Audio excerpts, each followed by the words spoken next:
if this path continues and athletes become employees, then you do lose opportunities for example, walk-ons. Greetings and salutations, and welcome to the Odd Coaches Podcast. I am your host, Dr. Keith Adams, and with me today on this Throwdown Thursday edition, our favorite college basketball consultant, Nima Obadar. Nima, thank you for joining us, and we're happy to have you as a regular when you can fit us in. How you doing? I'm doing great. My pleasure. Let's talk about some sports. All right. And academic and athletic consultant for the CKSA Project, senior women's administrator, if you will, Suzette Tom. Suzette, how you doing, Suzette? Greetings, gentlemen. Let's get it on. All right. Segment one, we're going to talk about fallout from the House case, and we're going to go through the lens of the SEC. Segment two, we're going to introduce you to what Title IX is. We keep talking about it. Let me tell you what it is, and then the ramifications of it. And then segment three, we're going to talk transfer portal and college basketball. Glad to have Nima here for that. But first, fallout from House. Let's talk about the Southeastern Conference, the big bad booted daddy of the NCAA, nod to Scott Steiner. SEC Commissioner Greg Sankey is making his plea to Congress when he says, I think that Congress has an opportunity to see the structure of this House settlement and enact legislation to strengthen the future of college sports. Sankey has mentioned that he's been to Washington, D.C. at least 5 times this year. And in his 10th year as SEC Commissioner, he's noted that he has a number of congressmen and women in his Rolodex. So the lobbying continues. NCAA President Charlie Baker, who's a former governor of Massachusetts, has been to Washington regularly in an attempt to help gather momentum for a national bill related to college athletics. The settlement has promoted speculation about capping rosters. For example, football would have an 85-man roster, which would likely eliminate walk-ons. If every sport has a roster, may be easier to do a budget, may be easier to deal with all of these changes.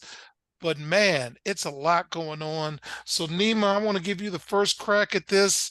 You've had a chance to review some of SEC's comments, and I'm sure you look at it in a different lens. What do you think about Greg Sankey and his thoughts about having Congress involved?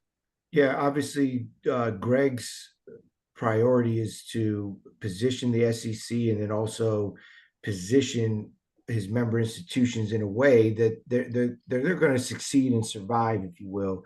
I think the leadership in all of these major conferences are forward thinking, and they're thinking, okay, what can we do to ensure that athletics continues, our fans can still enjoy the product, and we can still service the athletes and the coaches. I think everybody's intentions are pure.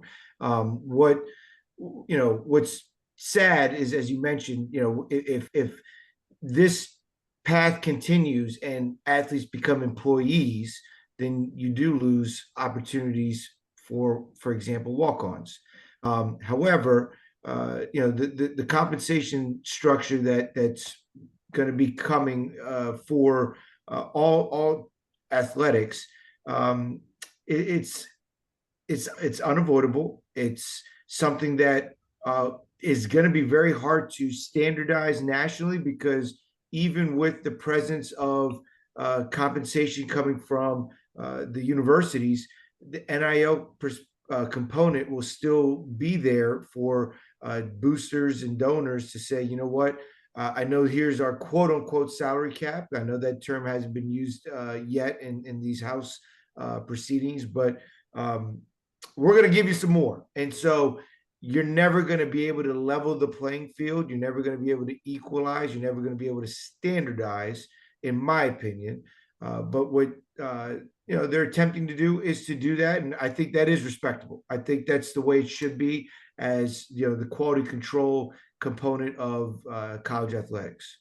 Okay, Suzette, any thoughts about the SEC and their request for some type of national college assistance? I like what Nima said about the athletes potentially becoming employees.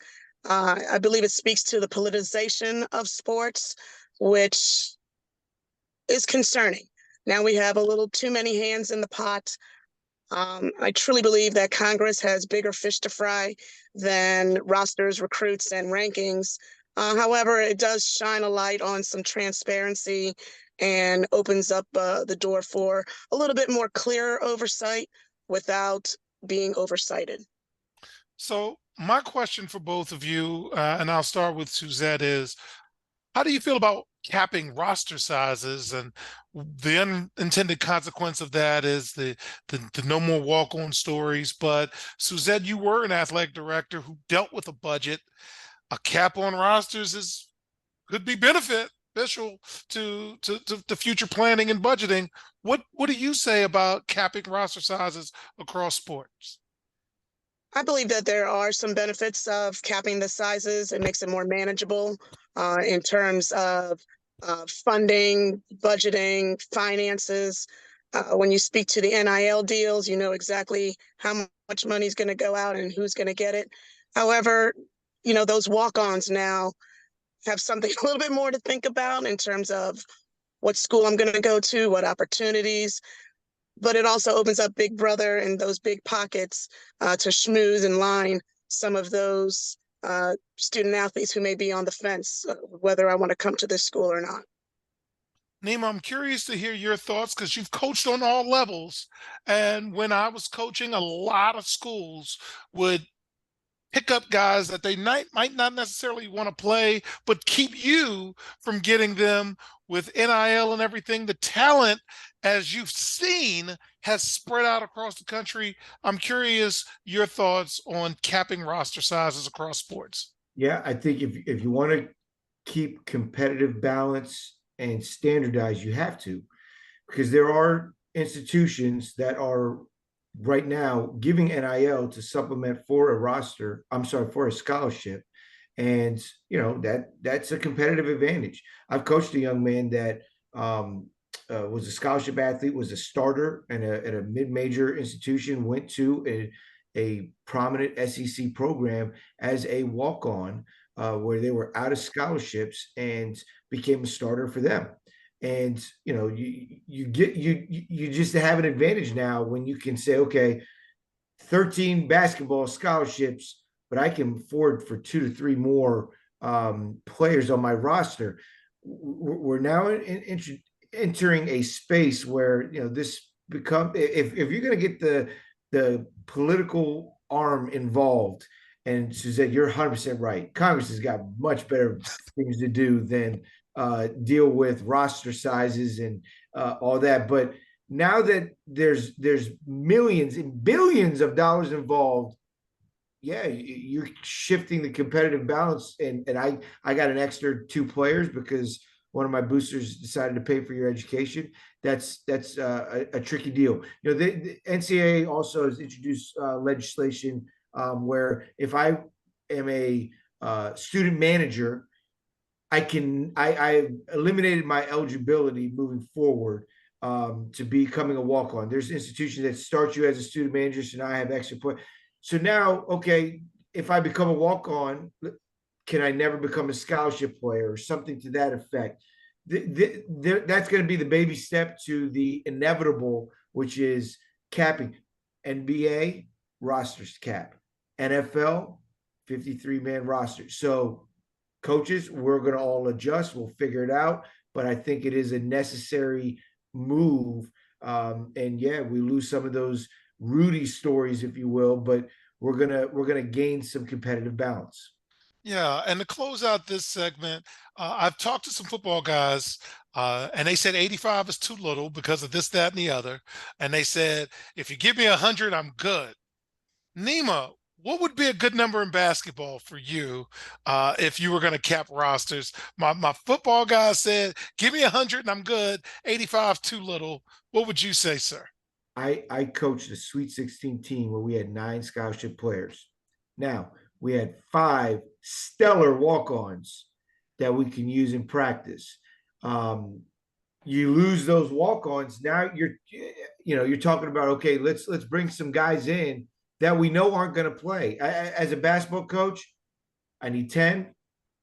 Injuries are part of the game. I get it. I know, right now we're obviously up to 13, but you're not going to keep 9 through 13 happy. And in this world where you can move from spot to spot, and I think you look at what Calipari came out and said recently with his roster construction and how he wants to approach things at Arkansas. He's at 8 or 9, and I think he said, "Look, I'm good. Maybe one more. That's it." Because you're not going to be able to keep everybody happy. And now you're introduced the factor of, I got a budget to get these players. It's not just a scholarship. I got a budget. And I'd rather put my budget on the guys that are going to play as opposed to the guys that are going to sit. And Coach Adams is very fond of saying 5 to play, 8 to win, 9 of you have foul trouble, and subtract 1 player each round of the postseason. So I think I can still do it. So it's segment 2. We're going to talk a little bit more about Title IX, introduce that concept to you. We'll be right back on the iCoaches podcast. The reviews are in for Dr. Keith Adams' book, Finding the Balance, My Personal Journey to Academic and Athletic Success. College professor and student-athlete academic expert Dr. Lisa Rubin said, "There is nothing out there like this book, so I do hope people will pay attention and give it a read." Former George Mason standout Fowler Campbell said, "Consider this book an opportunity to work directly with Dr. Adams, just like I did. I assure you that there will be something you can take away that will be useful to you throughout your personal journey." Ryan Waite, a recent college graduate who is a software engineer, said, "I like how the book is based on research, which makes it good for general students as well as student athletes." The book serves as both a memoir to Dr. Adams' 30-year academic and athletic career, as well as an instructional guide to assist student athletes, parents, coaches, teachers, and administrators navigate through the challenges of finding a better balance between academic and athletic success. The book includes over 15 personal stories and anecdotes from Dr. Adams, along with numerous former players and colleagues from a variety of sports and endeavors. You can order your copy at www.ckasaveproject.org. From the main page, simply click CKA Save Project Services and order the Find the Balance book. For more information, contact Dr. Keith Adams by email at cka@ckasaveproject.org. Welcome back to the iCoaches podcast. In segment 2, we get to introduce Title IX to you. So what is Title IX? Title IX requires colleges to provide equal opportunities for men and women to compete in varsity sports and to provide equitable benefits to those student athletes. The law was written long before athletes were earning money beyond their scholarship and does not clearly state how the federal government views direct payments to athletes. We wanted to clearly and measurably say, again, federal governments don't know how to deal with this, but that's what Title IX is, okay? So it's not dollar for dollar. At the SEC meetings, the presidents and chancellors met last week, and this was a topic of interest. And questions still exist. And one of the questions is whether equitable treatment will require schools to pay its men and women the same in the new revenue sharing model, or if payments are considered more of a benefit that could proportionally go to each different sport. Then you also got to talk about cutting sports. And can you afford to sustain all 19 to 25 different sports? Nima, what say you about Title IX and its implication with everything going on? What are your thoughts? Well, first and foremost, Title IX is crucial, and it's allowed sports as a whole and athletics as a whole to create memories and opportunities. So it's absolutely vital. I think you're going to see for sure there's going to be sports that are going to get cut, and it's going to start at institutions that say outwardly they're going to publicly say this: we want to be competitive in these couple sports over here, and so that's the results of and the reaction to cut these other sports so that we can increase our opportunities. It's you look at what happened this year in college basketball for women. and what Caitlin Clark was able to do. It was appointment TV for myself. As someone that, I don't have a daughter. I'm just a basketball junkie. I love watching hoops. I watch WNBA when there's no other hoops going on. That's when I normally tune into women's basketball, because during the season, obviously, I'm watching our games. But this season, I couldn't not watch. I was riveted. Can we really afford to lose the opportunity for the Caitlin Clark in gymnastics? I don't want to see that opportunity go to wayside. I think, going back to our first segment, this is where this is where Congress would have to step in and need to help, because the opportunities for our women athletes should not be pushed to the side to benefit revenue generating men's sports. I do believe that, and so it's going to be a really I think sad reality that's gonna hit us very quickly, unless there is something done to intervene. Okay. So with that, fans, in segment 3, my favorite segment coming up, we get to talk transfer portal and college basketball with my man Nima. We'll be right back on the Odd Coaches podcast. The CKA SAVE Project is an industry leader in advocating for student-athlete academic and athletic needs.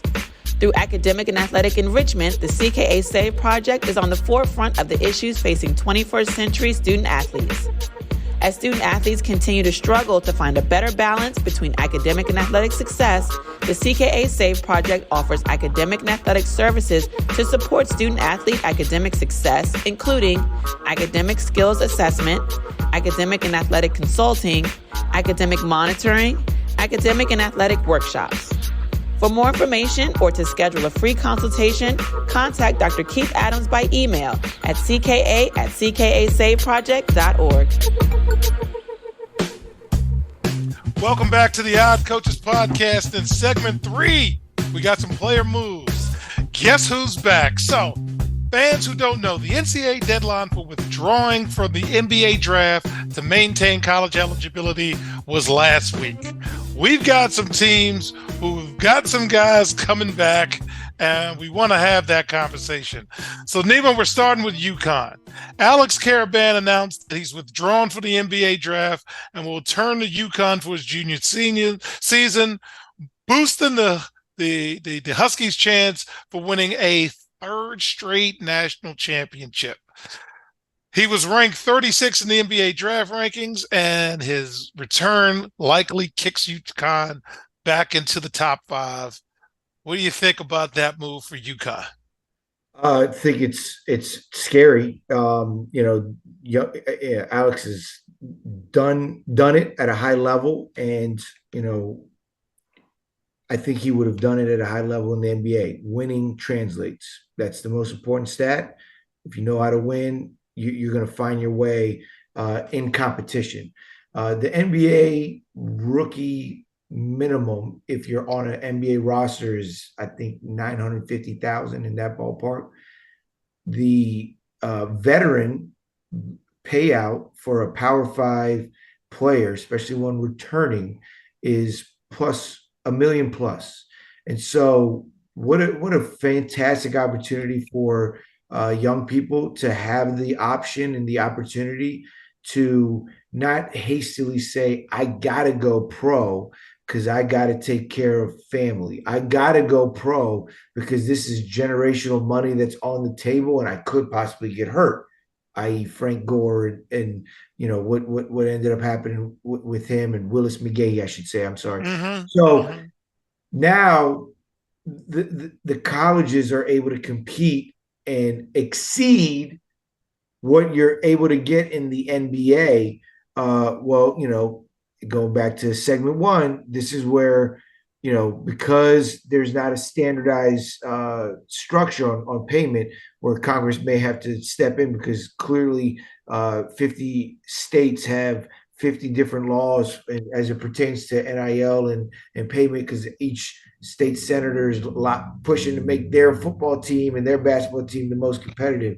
But I think this puts UConn in an incredible space. I think this puts other, Alabama's got some big time guys coming back. Mark Sears, who, what a great story for him.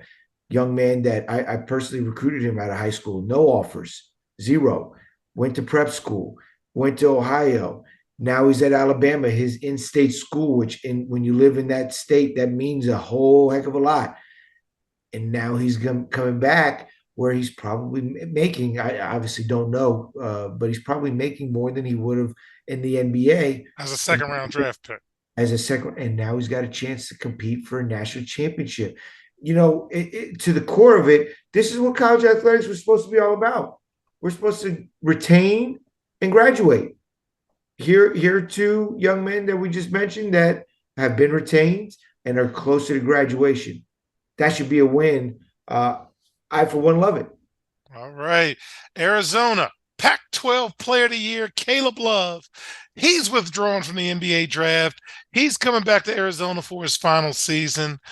He led Arizona to the Pac-12 championship, and now I think that'll be the Big 12 championship. He is the second Arizona player to withdraw from the NBA draft, following rising sophomore guard KJ Lewis. What are you thinking about Arizona?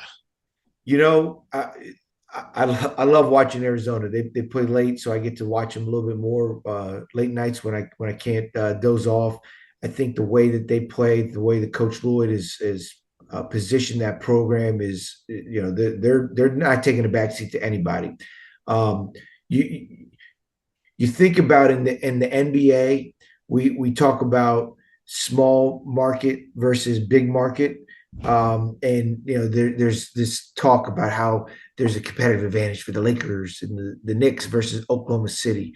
That's what's really going down here now when we talk about Arizona, Alabama, UConn. Those are the cream of the crop institutions nationally. So they are your big market programs, if you will. And so I think you're going to have, over the next handful of years, teams in the Final Four that have retained their best players. To be really good in college basketball, and we've said this pre-transfer portal, you had to get old. You had to keep your guys. If you had a kid go pro after his freshman or sophomore year, it's great for the kid, but my team is going to go back to square one. I got to replace it with the younger guy. This is going to be the new path for the best programs, the biggest programs, the richest programs to remain competitive. You've got to retain your best, and now you got to compete with the NBA and outpay the NBA. And most colleges at that level can do that. Arizona is one of those programs. And I think you said something very telling, because the women's game is now the old college game, because we also have movement on the women's side. And let's talk about the South Carolina women. South Carolina is adding Arkansas's forward Miriam Dada to its national championship roster. She's a 6'4" forward who spent 3 seasons with the Razorbacks. She announced her commitment to the Gamecocks last week. She's actually a native of Arkansas, started all 33 games. She joins a stacked front court, which includes 6'3" Ashley Watkins, 6'3" Sanaa Fagan, and 6'2" Chloe Kitts. The Gamecocks also added 6'5" Adele Tack, who joined mid-season, and they replace Camilla Cardoza. So there's opportunity for minutes. Nima, you've spent time in South Carolina. What do you think about that move? And again, is it kind of old college where you got a lot of players and now we're inserting 1 or 2 folks to help us stay relevant? No doubt. First off, let's give Dawn Staley her flowers. Love watching her games. Love watching her coach. Would love to get to know her, because I think she's as good as it gets as a coach. Any sport, any level, men and women, doesn't matter. Recruiting in the South, you learn different nuances of the way players move. In the state of Arkansas, if you're a great athlete, everyone in that state is going to galvanize and push you to become a Razorback. It is cultural. It's part of the fabric of that state. I've learned if you're a heck of a baller and you're in Arkansas, good luck. I'm moving on because I'm not gonna outfox the Razorbacks. To get a transfer from Arkansas in your own league, that's an in-state girl to come on over here. Whoa, that's a big deal. That's a big deal. I think that is. Look, Dawn is accomplished enough, smart enough, seasoned enough to be the one to say this is the way it's going to be moving forward, and there'll be other schools that will follow suit. There's no doubt the young lady didn't get over there for free, so they have an NIL ecosystem that is obviously strong. That's not to say that Arkansas isn't, but it's to say that the women over there at South Carolina are doing something right to be able to compete. They were undefeated last year. Undefeated. And not even talked about like that to the very end. Whoa, come on now. Not even talked about because of the Kayleen Carl effect. And we're not mad at that. Put eyeballs in the product. But at the end of the day, it's about winning. And South Carolina is winning as much as any team in the country, no matter what sport, what level. Undefeated. You can't listen. It is hard to go 1-0. I believe they were 36-0. I mean, or 34. I mean, come on, that's incredible. So if you're a student athlete out there and you're elite, now all of a sudden you get a phone call. Yeah, you're gonna answer that. Pick up the phone. You're gonna pick up. You're gonna answer that phone call. You see that Columbia 803 number come through. Yeah, I'm picking that one up. So hats off to them. I'm excited to see because success is a poison. Success is a poison. And when everybody's patting you on the back and telling you, man, y'all were great, y'all were undefeated, that is another game within the game that I'm excited to see how Dawn approaches it this year, because she's got to keep her players humble and hungry. And I think she's game for it. Obviously, she ain't resting on her laurels. She went and got herself another stud. So that'll be a fascinating storyline as we watch women's college basketball this year. All right. So fans, this has been awesome. Love having Suzette on. Love having Nima on. So on behalf of our Cavalcade of Stars, I'm Dr. Keith Adams saying thank you for listening and or watching the Eye Coaches podcast. And we will see you on the sidelines. Till next time, take care. The Eye Coaches podcast is sponsored by the CKA Save Project. The CKA Save Project is an industry leader in providing student-athlete academic and athletic support. From assessing student-athletes' academic and athletic skills, to measuring and monitoring student-athlete academic progress, to improving student-athlete time management and organizational skills, the CKA Save Project provides wraparound services for student-athletes from middle school through college. For more information, visit us on the web at www.ckasaveproject.org or schedule a free consultation with Dr. Keith Adams by emailing cka@ckasaveproject.org. We hope you enjoyed today's show. The Odd Coaches podcast drops new episodes every Tuesday through Friday on most weeks. Make sure you subscribe to the Odd Coaches podcast on Apple Music, iHeartRadio, Podbean, Spotify, and YouTube. Follow the Odd Coaches podcast on Twitter and Instagram at Odd Coaches. Follow Dr. Adams on Twitter and Instagram at CKA Save Project. In addition, follow Coach Mike Francis on Twitter and Instagram at Coach Franchise, spelled Coach FRANCHIZE. For more information about the CKA Save Project, please visit them on the web at www.ckasaveproject.org. See you next time on the Odd Coaches Podcast.